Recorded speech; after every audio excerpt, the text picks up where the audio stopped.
ताजमहल के 500 मीटर दायरे में सुप्रीम कोर्ट ने निर्माण को लेकर प्रतिबंध लगा रखा है। इसके बावजूद भी लगातार ताज के आसपास अवैध निर्माणों की झड़ी लगी हुई है। खास बात यह है कि इस प्रकार के अवैध निर्माण ताज तक सीमित नहीं है, बल्कि निर्माण आगरा के लगभग सभी एएसआई संरक्षित स्मारकों के पास हो रहे हैं, लेकिन जिम्मेदारों के कान पर जूं तक नहीं रेंग रही है। ताज की बाहरी दीवार से 50 मीटर के क्षेत्र में निर्माण और व्यावसायिक गतिविधियों पर सुप्रीम कोर्ट ने ताज को प्रदूषण से बचाने के लिए प्रतिबंध लगा रखा है। प्रतिबंध के बावजूद भी लगातार ताज के नो कंस्ट्रक्शन जोन में धड़ल्ले से कई मंजिला दुकानें और होटलों का निर्माण किया जा रहा है। इस प्रकार के निर्माणों को रोकने के लिए भारतीय पुरातत्व सर्वेक्षण कार्य करता है, लेकिन क्या एएसआई इस कार्य को जिम्मेदारी से निभा रहा है? क्षेत्रीय व्यापारी धनराज सिंह ने बताया कि अवैध निर्माण अब से नहीं हो रहे हैं, काफी समय से हो रहे हैं, जिस पर क्षेत्र प्रशासन या एएसआई का कोई जोर नहीं चल पा रहा है। अवैध निर्माण को कोई रोक नहीं सकता।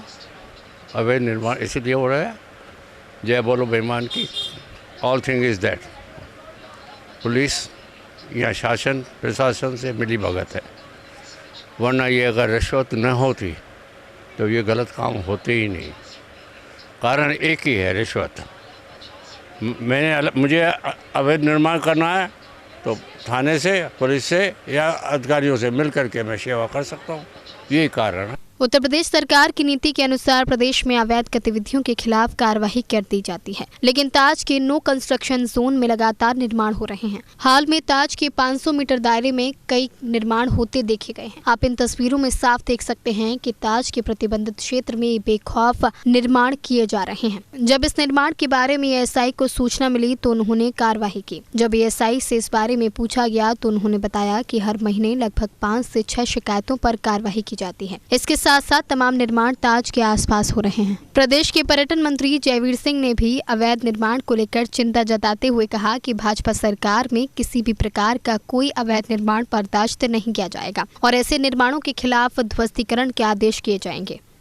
मुझे नहीं लगता कि प्रतिबंधित क्षेत्रों का अवैध निर्माण हो रहे होंगे। यदि ऐसा है तो प्रशासन से हम लोग निश्चित रूप से ये उम्मीद करते हैं कि अवैध निर्माण को तत्काल रोकने का काम, अगर ऐसे हुए हैं तो ध्वस्त करने की कार्रवाई निश्चित रूप से होने ही चाहिए।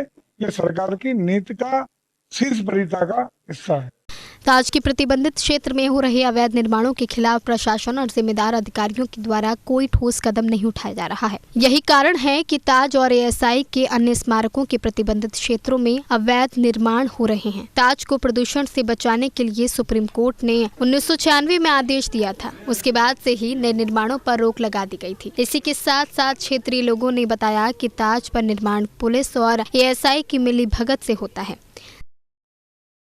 ताजमहल के बाहरी दीवार से लेकर 500 मीटर के दायरे में सुप्रीम कोर्ट ने अवैध गतिविधि और निर्माण को लेकर प्रतिबंध लगा रखा है, जिसके बावजूद भी यहाँ पर लगातार अवैध निर्माण होते जा रहे हैं, धड़ल्ले से निर्माण हो रहे हैं। आपको बता दें कि तमाम होटल, दुकानें यहाँ पर निर्माणाधीन है तो चल रही हैं। एएसआई से जब इसके बारे में बात की गई तो उन्होंने बताया कि यहाँ प्रति हफ्ते हर हफ्ते में लगभग 2 से 3 शिकायतें आती हैं, जिसके ऊपर कार्रवाई की जाती है। उसके बावजूद भी जो अवैध निर्माण है रोकने का काम नहीं कर रहे हैं। इसके बाद जो सुप्रीम कोर्ट के लिए यहाँ से जो फाइल बना के भेजी जाती है, उसके बावजूद भी वहाँ से कोई इतना सख्त कानून नहीं आता है कि उनका ध्वस्तीकरण कराया जाए या उस पर रोक लगाई जाए।